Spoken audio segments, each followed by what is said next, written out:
NFL player is tough. Fans are always watching you closely, and the expectation is that players perform adequately. So when they don't, it's pretty embarrassing. And these are the 20 most humiliating NFL moments. Let's start things off in 2003 when the Jacksonville Jaguars had a problem. They were struggling to win games and needed something to inspire their team. Coach Jack Del Rio thought he had found the solution: a locker room axe. He believed that having an axe and a block of wood would help pump up his players' testosterone and give them the edge they needed to win. What a complete moron, hey? I mean, what could ever go wrong with this brilliant plan? The reality was far from what he had imagined. One player after another swung at the block, feeling manly and tough. However, when Chris Hansen, the team's kicker, took a swing, everything went wrong. Hansen missed the block and instead hit his own kicking foot, causing a severe injury that ended his season. The incident became one of the most humiliating moments in NFL history. The locker room axe was quickly banned, and the Jaguars were left with a team morale that was lower than ever before. The lesson was clear. Sometimes in our quest to inspire and motivate, we can make foolish decisions that end up doing more harm than good. And in the world of sports, one mistake can lead to lasting consequences. Nearly chopping off your kicking foot is embarrassing, but we're just getting started. Up next is a ref that was truly reckless. Picture this. It's 1999 and the NFL is in full swing. Jim Triplett, a referee whose job is to protect player safety, somehow manages to throw a flag directly into Orlando Brown's eye. Talk about a major facepalm moment. Brown spends the next 3 seasons trying to recover from the injury, which was definitely not a good look for the league. He ends up suing the NFL for damages, and the whole ordeal is just downright embarrassing. I mean, come on, how hard is it to throw a flag without hitting someone in the eye? In the end, the NFL settled with Brown for a whopping $25 million, which is a lot of money even by football standards. Brown finished out his career with the Baltimore Ravens, but unfortunately passed away in 2011 due to complications from diabetes. If you're a referee, maybe consider working on your aim before you start throwing things around the field. And if you're a player, watch out for flying flags. They can be a real eye-opener. For $25 million, I'd let a ref throw a flag at my eye. Next up is a player that may not have been so righteous as his reputation portrayed him to be. This next humiliating moment took place in 1999 when Eugene Robinson was the Atlanta Falcons' golden boy. He was a devoutly religious man who donated time and money to his inner-city community in Hartford. What a guy, right? Of course, it was only fitting that he won the Bart Starr Award, which celebrates exemplary character and leadership. But the same night he receives the award, he tries to solicit oral sex from an undercover officer? Talk about high moral standards. Come on, Eugene, what the heck are you thinking? It's no wonder he couldn't sleep that night. He was probably too busy thinking about all the embarrassing headlines he'd be making. And as if that weren't enough, he then goes on to play terribly in the Super Bowl the next day. Maybe he was just distracted by all the moral superiority he had been feeling before the arrest. In the end, Robinson had to return the Bart Starr Award to the NFL, which is probably the most humiliating part of this whole story. Busted! Robinson's wife must have been pissed. This next guy was busted pretty badly too. Let's talk about Stanley Wilson, or as some might call him, the poster child for NFL humiliation. This guy had a serious drug problem, which is never a good thing when you're trying to make a career in professional sports. Wilson's cocaine habit got him in trouble with the league not once, but twice, leading to him missing 2 entire seasons of football. But the real kicker came on the eve of Super Bowl 23 when his coach found him in the bathroom coked up and ready to party. The Bengals had no choice but to leave him off the roster for the big game, which had to be a major blow to Wilson's ego. And just when he thought things couldn't get any worse, the NFL went ahead and banned him for life. Ouch. We have to admit, it's hard not to make fun of a guy who threw away his entire career for a little bit of nose candy. But hey, at least he's got a spot in the NFL Hall of Shame, right? Drugs can really mess you up. I bet this next player wishes he could blame drugs for his humiliating error. Dan Orlovsky, the infamous quarterback of the 2008 Detroit Lions, will forever be remembered for his hilarious and humiliating play. In a game against the Minnesota Vikings, Orlovsky, who apparently forgot where the end zone was, ran out of the back of it and took a safety. It was a moment that will live in NFL history as one of the most hilarious and embarrassing plays of all time. Now, Orlovsky may have retired from the NFL, but he will always be remembered for his epic blunder. And it's like that time you got a terrible haircut and had to wear a hat for a month. Everyone knows it happened, and they'll never let you forget it. But, to his credit, Orlovsky has learned to embrace his infamy. He's the poster boy for the only 0-16 team in NFL history, and he's okay with that. He's got super thick skin, which is good because he'll never be able to escape the internet algorithms that link his name with that unforgettable play. These moments are pretty humiliating, but we've got more to come. You should be pretty embarrassed too, though. I mean, why haven't you subscribed to our channel yet? Or liked this video? What the heck are you waiting for? Someone to shoot you with a cannon, like in this next humiliating moment? Back in the 1960s, the Pittsburgh Steelers had their very own cheerleading squad known as the Steelerettes. But apparently, that wasn't enough for the Steel City, so they decided to spice things up by adding male cheerleaders called the Ingots. Now, I'm not sure who thought it was a good idea to have a group of guys in tight pants and crop tops cheering on a football team, but I guess it was the 60s and people did some strange things back then.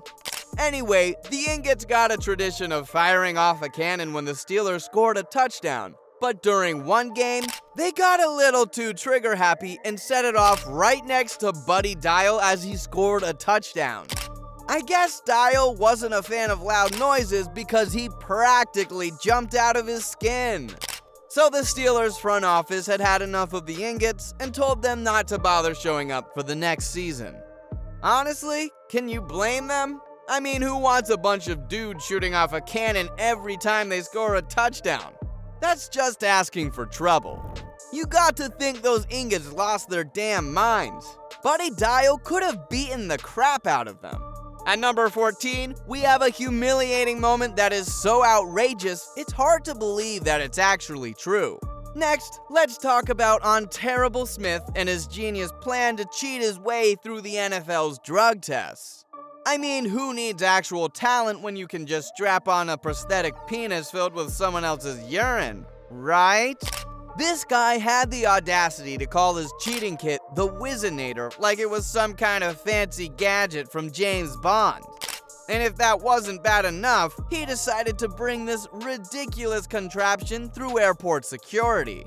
Can you imagine the look on the security guard's face when he saw a fake penis filled with pee in Smith's luggage? It's no surprise that he got kicked out of the NFL permanently after getting caught. It's embarrassing to get caught cheating, but this shameful moment has got to be one of the most humiliating in the history of the NFL. Jeez, I can't imagine anything being more humiliating than that. But at least he wasn't caught on camera for the world to see. There is nothing more embarrassing than screwing up in the Super Bowl. Next, let's take a moment to acknowledge John Casey, aka the man who kicked his way into NFL humiliation history. You see, Casey had one job during Super Bowl 38, to kick the ball straight down the field after the Carolina Panthers scored a touchdown. After Jake Delhomme heroically led the Panthers back into the game late in the fourth quarter, Casey inexplicably hooked the ensuing kickoff right out of bounds. Casey's mistake was so bad that it gifted Tom Brady and the New England Patriots the ball at their own 40-yard line with plenty of time to set up a game-winning field goal. And that's exactly what happened. Adam Vinatieri nailed a 41-yarder and the Patriots won the game. So what did Casey do after his boneheaded move? Did he apologize profusely to his teammates and fans? Did he go into hiding? Nope, he blamed it on the wind. Yes, the wind! That pesky natural force that apparently had a personal vendetta against Casey's kick. Sorry, John, but we're pretty sure the wind wasn't the problem. Otherwise, don't you think Vinatieri would have had trouble winning the game from 41 yards out? Come on, John Casey. That's just humiliating. Damn, I don't think the Panthers will ever forgive Casey for that play. It's easy to blame players, but sometimes coaches and managers are let off the hook for their mistakes. But in 2003, an incident occurred and there was no way people could blame any players. At the 2003 NFL Draft, the Minnesota Vikings were ready to show the world that they were the kings of the NFL, but they forgot one little detail: time management. Head coach Mike Tice must have been too busy daydreaming about what he was going to be eating for dinner that night and completely lost track of the clock during the draft. As the seconds ticked away, the Vikings' brain trust was probably staring at their draft board trying to decide between players when suddenly they were caught with their pants down. The clock ran out and the Vikings missed their chance to make the 7th pick.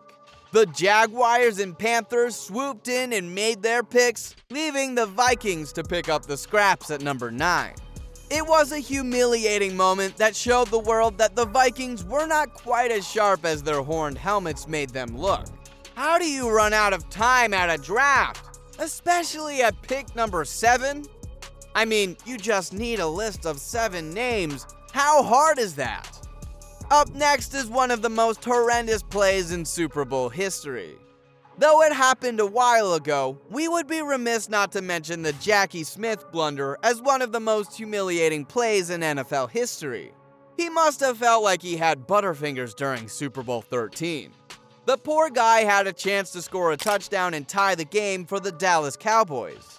But nope, he couldn't catch the ball that hit him right in the chest. Instead, it bounced off of him like a trampoline and into the turf. It was like watching someone try to catch a greased-up pig. To add insult to injury, ESPN ranked it as one of the top 100 greatest Super Bowl moments. It's a shame for Jackie, though. If he had made that catch, he would have gone down in history as a hero. Instead, he ended up in a video of humiliating NFL moments decades later. Yikes! To think you work your whole life to make it to the NFL and end up being remembered for your most humiliating moment. Poor guy. At number 10, we give a shout out to the refs. It's easy to give them a hard time until you realize what the game looks like without them.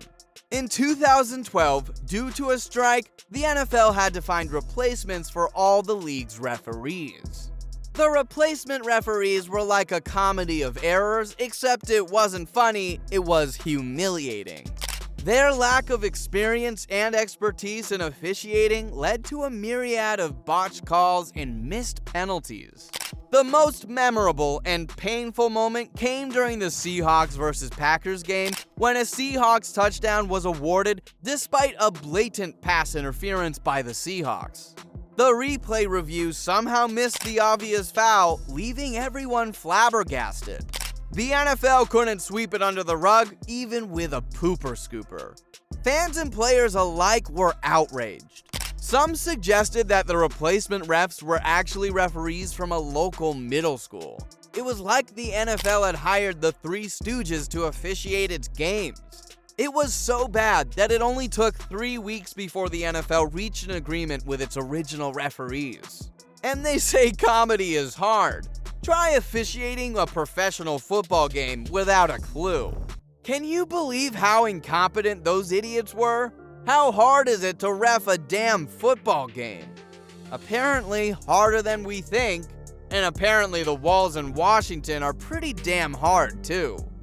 Washington Redskins quarterback Gus Frerotte scored a touchdown and the stadium was ready to celebrate with him, but little did they know that Frerotte was about to perform his signature move.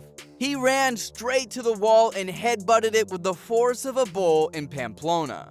It's as if he thought he was going to knock down the wall like the biblical story of Joshua, but instead, he sprained his neck and had to leave the game. Frerotte, who must have thought he was Superman, was later ridiculed for his numbskull move. It was so embarrassing that even years later, people still bring it up as one of the most humiliating moments in NFL history. Perhaps he thought he was in a different sport, like soccer, where headbutts can actually be effective. But in football, you need your neck to play, and Frerotte had just given himself a self-inflicted injury that will be remembered forever. That celebration was humiliating, but we think this next one was even worse.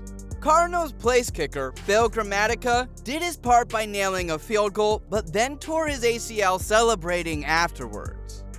Grammatica's injury was not only embarrassing, but also hilarious. Who would have thought that a player could suffer such a severe injury by simply celebrating a field goal? It's not like he was being tackled by a 300-pound lineman.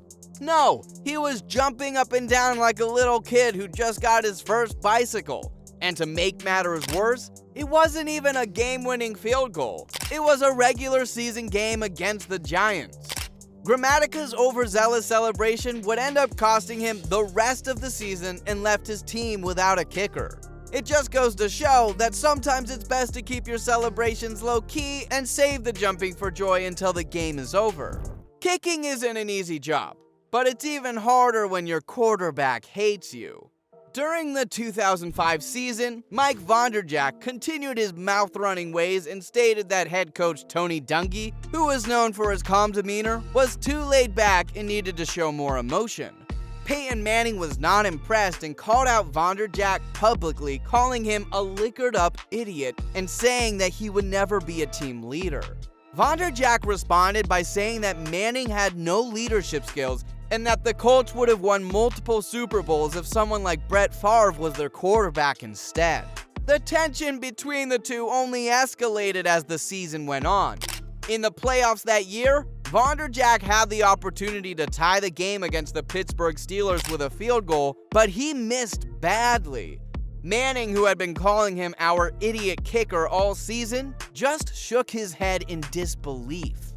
It was a humiliating moment for Vonderjack, who not only missed the kick, but also had his own teammate and future Hall of Famer publicly call him out for his behavior.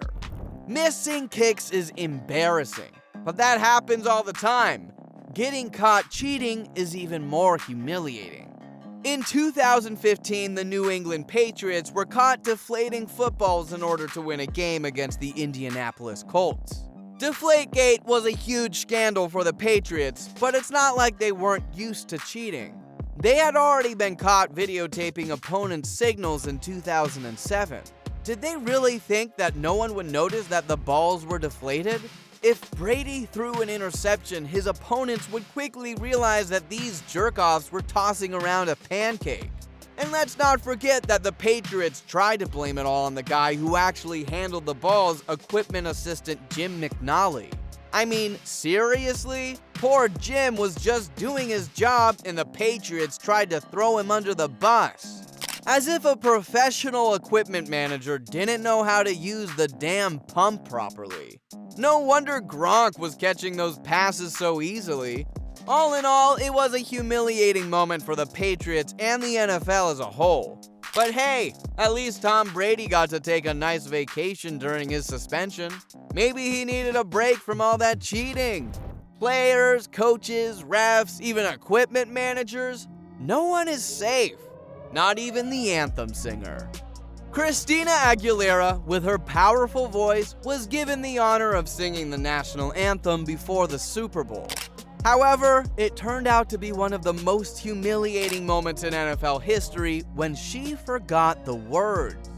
Maybe she was too busy with her vocal warm-ups that she forgot to memorize the lyrics, or maybe her mind wandered off while she was belting out the high notes.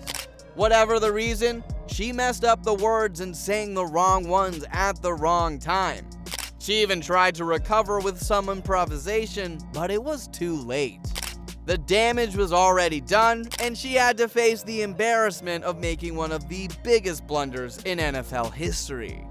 Forgetting the words to the national anthem at any game is bad, but at the Super Bowl? Cringy. But mistakes happen. However, when you pay millions of dollars to make an NFL team, you expect them to at least compete with the rest of the league. A lot of people know the Tampa Bay Buccaneers as one of the more successful franchises in the NFL. With multiple Super Bowls and a resume of consistent playoff appearances, people might not remember just how awful the Bucs were when they first joined the NFL. The fact is that coming out of their expansion draft, Tampa Bay was so atrocious that they lost their first 26 games while trying to draw in a new fan base. Their abysmal start as an expansion franchise was so bad that they were dubbed the Yucks by some critics. They were a complete joke of a team with an offense that couldn't score and a defense that couldn't stop anyone. They even managed to finish their first season without scoring a single touchdown in the preseason or their first regular season game. It's no wonder why they lost their first 26 games. It's almost impressive how bad they were. But hey, at least they can look back now and laugh or cry. It's definitely one of the most humiliating moments in NFL history, but it's also a testament to how far they've come. At least those guys came back to win some Super Bowls, but these guys showed up to the Super Bowl completely unprepared. Super Bowl 48 was a humiliating disaster for the Denver Broncos. Right off the bat, Peyton Manning, one of the greatest quarterbacks of all time, was left helpless as the ball sailed over his head and into the end zone due to a horrible snap by his center. It was a complete breakdown in communication, and it led to a safety for the Seattle Seahawks. Things only got worse from there, as Seattle went on to score 36 unanswered points, leaving the Broncos looking completely outmatched and outclassed. To make matters worse, the game was played in front of millions of people watching on TV, and it will forever be remembered as one of the most embarrassing performances in Super Bowl history. The Broncos just couldn't get anything going, and their defense was completely dismantled by the Seahawks' relentless attack. It was a humbling experience for everyone involved with the Broncos, and one that they'll surely never forget. The Broncos' performance was the worst in recent memory. I mean, that game wasn't even close. But one championship game before the Super Bowl was such a blowout that the losing team etched their place in the record books with such an embarrassing loss that they might just stay there forever. Last but not least, we have to dig way back into the record books all the way to 1940, when the Washington Redskins might have put up the most humiliating performance in NFL history. They lost the championship game that season. You'd think the Redskins were rostering a bunch of high school kids or something. How the hell does a team that bad make it to the championship? After the game, the Redskins players probably didn't want to show their faces in public for a while. If they did, they should have worn paper bags over their heads. Even worse, they probably had to listen to their mothers tell them how proud they were of them for giving it their all. The Redskins coach must have been mortified too. He probably tried to blame the loss on the weather, the refs, or maybe even aliens. But the truth was that his team was just outmatched in every possible way. In the end, the Redskins had to face the fact that they were a laughingstock, the butt of all football jokes. They must have wished they had never played that game because they immortalized themselves in the record books by putting up an absolutely humiliating performance. There you have it. Those were the 20 most humiliating NFL moments. If you liked this video, give us a thumbs up and subscribe to our channel. Also, check out the video currently up on your screen to keep watching our epic NFL-related content.